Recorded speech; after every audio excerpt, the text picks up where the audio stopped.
Jau 6 metus Klaipėdoje veikianti organizacija Fox universitetai tiesia pagalbos ranką besirenkantiems studijas užsienio aukštojo mokslo įstaigose. Su kokiais iššūkiais būsimiems studentams padeda susidoroti ši organizacija? Kaip ji veikia? Į šiuos klausimus pabandysime atsakyti reportaže. Svajojate apie studijas kitoje valstybėje? Nežinote, kaip to pasiekti? Pasiruošusiems save išbandyti užsienio aukštojo mokslo įstaigose visuomet padės organizacija Fox universitetai. Ši organizacija prieš 4 metus tapusi tarptautinės asociacijos Dream Foundation atstovais Lietuvoje, atstovaudama virš 50 užsienio universitetų, bakalauro ir magistrantūros pakopų studijas siūlo daugiau nei 19 valstybių. Didžioji Britanijoje, ar ne, tai mes turim tokius universitetus kaip University of Surrey, kuris yra top 10 UK universitetų, tada University of Glamorgan, Arts College, kad būtų tiesiog įvairovė. Tada, tarkim, tokia Danija, tikrai daugam girdėtas Teko, tai yra mados universitetas, vienas garsiausių Skandinavijoje netgi. Toliau yra Aarhus universitetas pasaulinėme reitinge, jis taip pat yra University of Southern Denmark, toliau yra Olandijoje įvairių universitetų. Per 6 metus organizacija Fox universitetai padėjo įstoti 2000 studentų.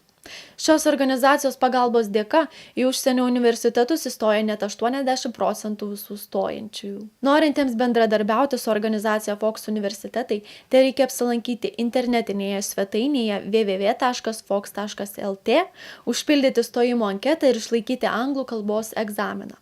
Mes kviečiam į gyvas konsultacijas, kad išsiaiškinti išties, ko žmogus nori, ką gali studijuoti, kad padėti netgi pačios specialybės pasirinkime. Tada žiūrim, kokią šalį jis nori ir gali važiuoti, toliau pati specialybė ir jau visi stojimo proceso tiesiog dalykai. Anketos pildymas, kaip ten motyvacinio laiško rašymas irgi padedam parašyti. Realiai konsultuojam visais įmanomais klausimais. Kadangi iki kovo 10 dienos vyksta stojimai į Danijos, Olandijos ir Didžiosios Britanijos universitetus, Fox universitetai į juos organizuoja apžvalgines ekskursijas. Sausio pabaigoje linksmasis Fox autobusas lankėsi Danijos universitetuose.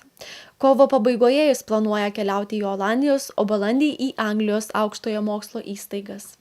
Organizuojam įvairius susitikimus, keliones, pažiūrėti, kaip išties atrodo. Nes mes esantis čia galim sakyti vieną, o vaikai gali įsivaizduoti kažką kitą. Ir kai jie nuvažiuoja ten, pabendrauja su universiteto žmonėm, su studentais, kurie ten studijuoja, pamato miestelį, gal netgi kokios darbo galimybės, jiem visai kitaip viskas atrodo. Bene visiems stojantiems į užsienio universitetus didžiausia baimė kelia finansai. Pasak Fox universitetai vadovės Ritos Šakinytės Petrovės, kai kuriuose šalyse mokslas yra visiškai nemokamas, o važiuojant studijuoti į kitas aukštojo mokslo įstaigas yra suteikiama stipendija. Nemokamos studijos yra Švedijoje ir Danijoje. Vienareikšmiškai išvažiavę Lietuvos studentai nemoka už mokslą. Mokamos studijos yra Olandijoje, bet žmonės gali gauti 500 eurų stipendiją, jeigu jie dirba 6 valandas per savaitę ir jeigu tėvai neuždirba daugiau negu 110 000 litų per metus. Toliau, jeigu kalbant apie Didžiąją Britaniją, tai jie gauna paskolą, kuri padengia studijų kainą ir kurios sąlygos yra tikrai puikios. Be to, Rita Šakinytė Petrovė tikina, kad studijuojantis užsienyje puikiai derina studijas su darbu.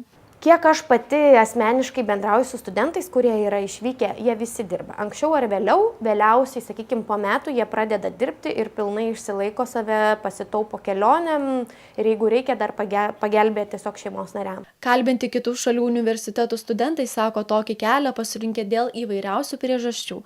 Galimybės plėsti akiratį, pažinti kitų šalių kultūrą, kalbą, įgyti kitokios patirties.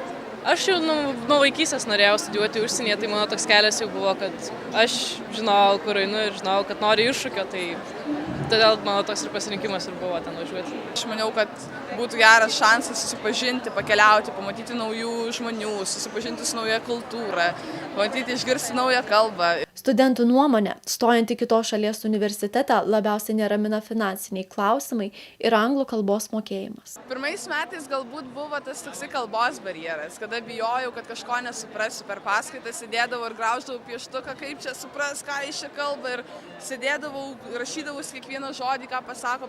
Dažniausiai iš tikrųjų visi bijo dėl finansų, tai tikrai galima ir darbus susirasti studentai.